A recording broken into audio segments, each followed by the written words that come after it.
I made Gordon Ramsay's viral butter-soaked Wagyu TikTok burger, and after tasting it, I realized I hated it and loved it at the same time.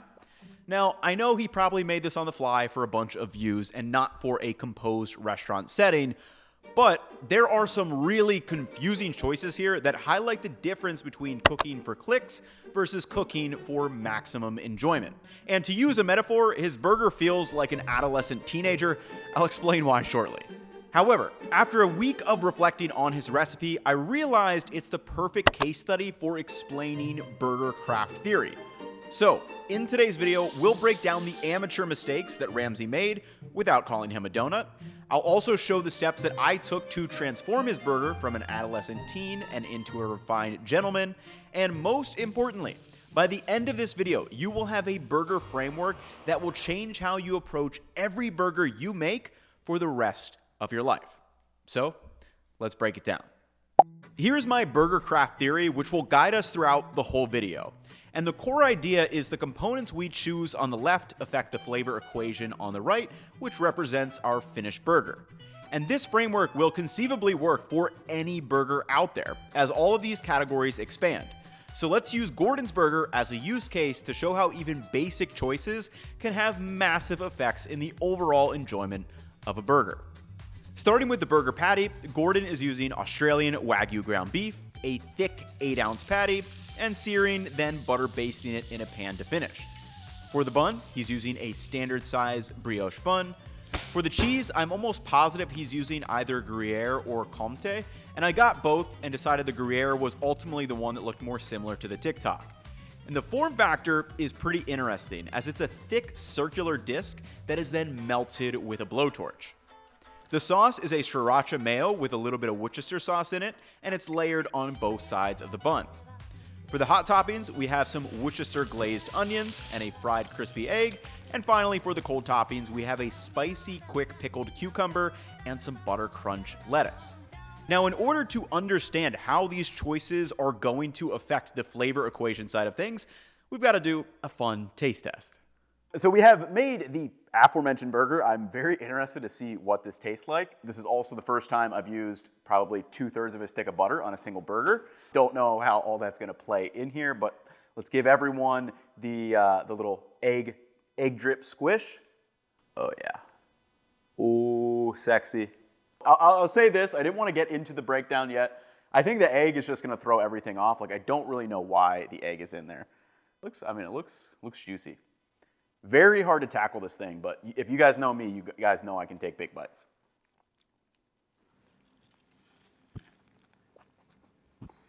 Whoa. I mean, that first bite was just an absolute monstrosity. So does it taste good? I mean, yeah, like it's a bunch of good components, but I'm glad I made it before we did the breakdown because I think this confirmed some of these suspicions I had. Structural integrity of the burger was one. It's very wet and very sloppy. Some of the flavors are really quite nice, like the burger meat's really nice, but then there's some things that get really confusing, and I feel like one of the big things is this kind of lacks a lot of identity, and personally I would not make this specific rendition of it. So with that being said, what I want to do is break down the next core components that I want to improve in my version, then we'll make that version and do a final taste test at the end. So this burger does have a lot of potential, and what we need to do is transform it from kind of adolescent teenager into a refined gentleman. And from a flavor equation perspective, that means we'll be balancing the burger's textural profile and identifying the flavors that we really want to shine through, leading to an overall better experience. And I'm going to explain all of this in just a second, but for my version, here are the 3 technical components that I'm changing on the left side of the burger craft theory. Number 1, I'm removing the fried egg completely.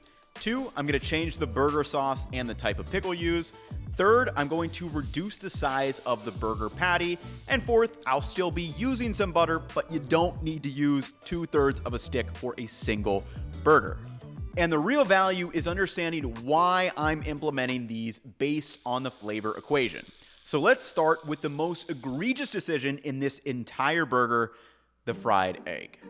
The fried egg does absolutely nothing for this burger, and in fact, it actually gets in the way of the rest of the flavors, which are really good.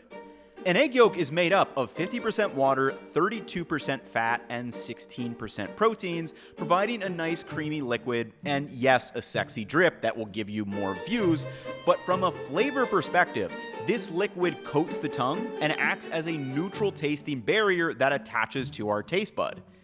This does not allow the flavor of the beef, caramelized onions, or cheese to come through, which is an absolute shame because this trinity of cheese, beef, and Worcester onions is absolutely to die for.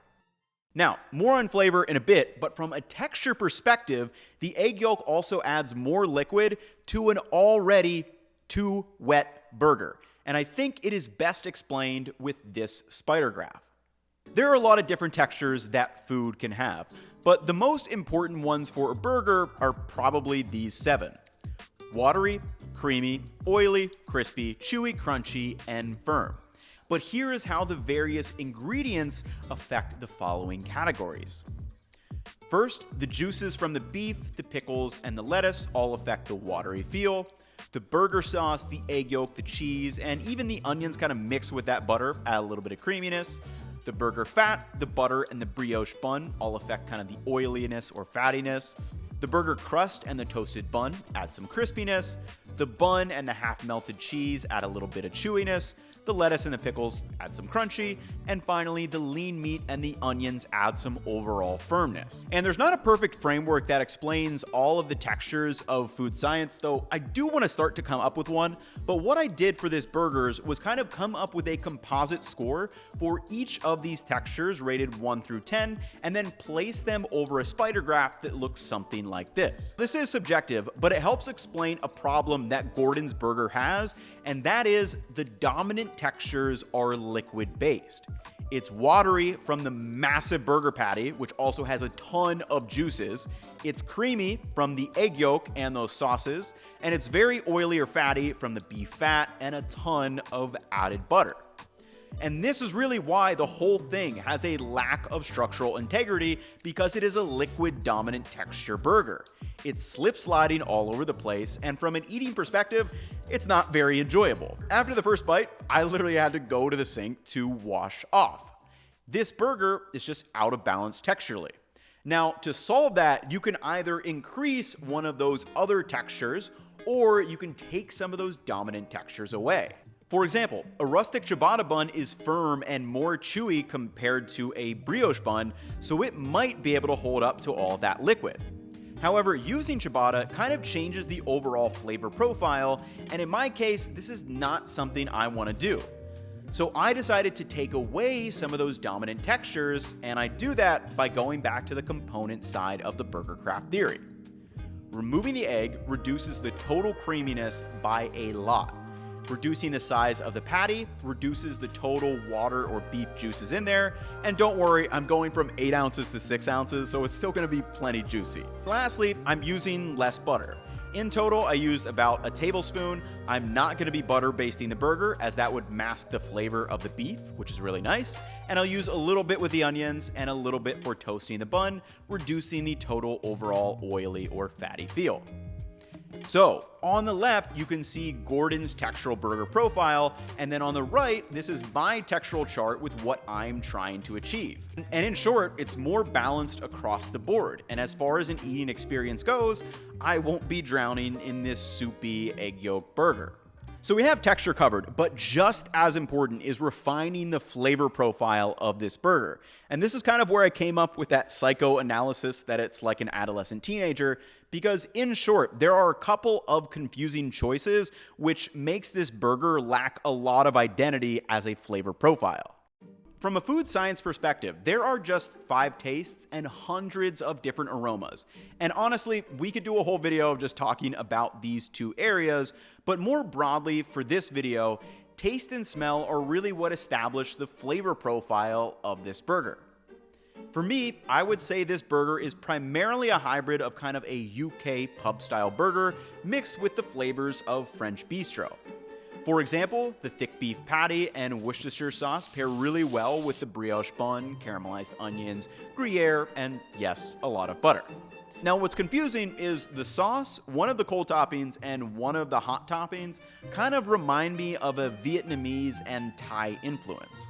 Plenty of cuisines use a spicy quick pickle, but for me, when that pickle is paired with the sriracha mayo, I'm getting reminded of a banh mi sandwich from Vietnamese cuisine.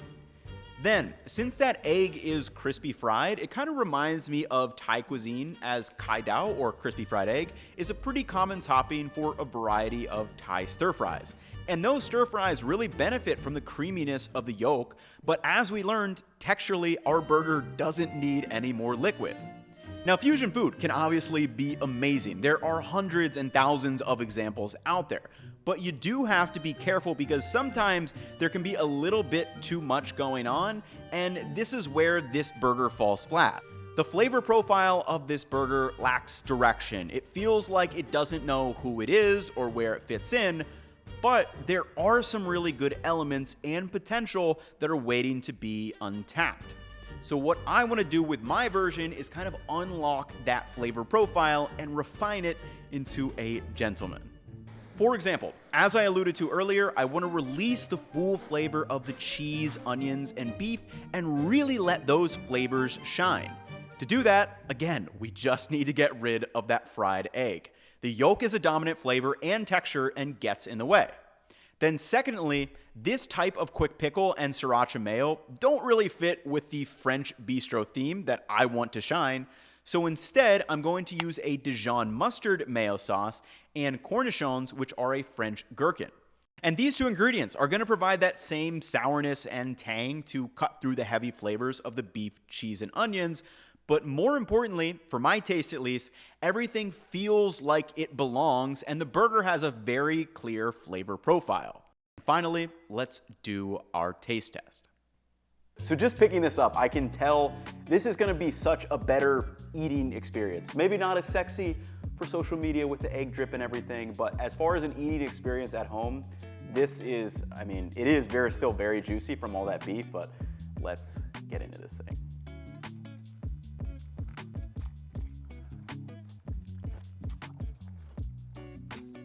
That right there is what I would look for in a thick burger. Still super juicy, but taking away ingredients made it shine so much more. The beefiness, the mustard paired with those caramelized onions works so well. It feels like everything should be in this burger. They're all refined and well this is the taste we're going for, rather than with sriracha mayo, kind of the fresh pickle, with the egg, it kind of just muddles everything up and nothing truly shines through.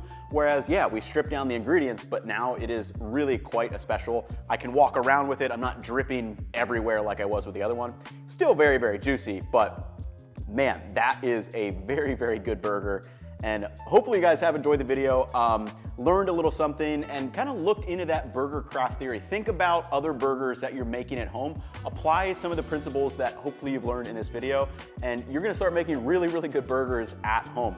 Hopefully you enjoyed kind of a little rant, kind of a little interesting, quirky video, but it was a lot of fun to make. So if you guys want more like this, let me know down in the comments, but that will wrap it up for me. This recipe will be up on my website if you want to follow it exactly, but I will catch you all in the next one. Peace, y'all.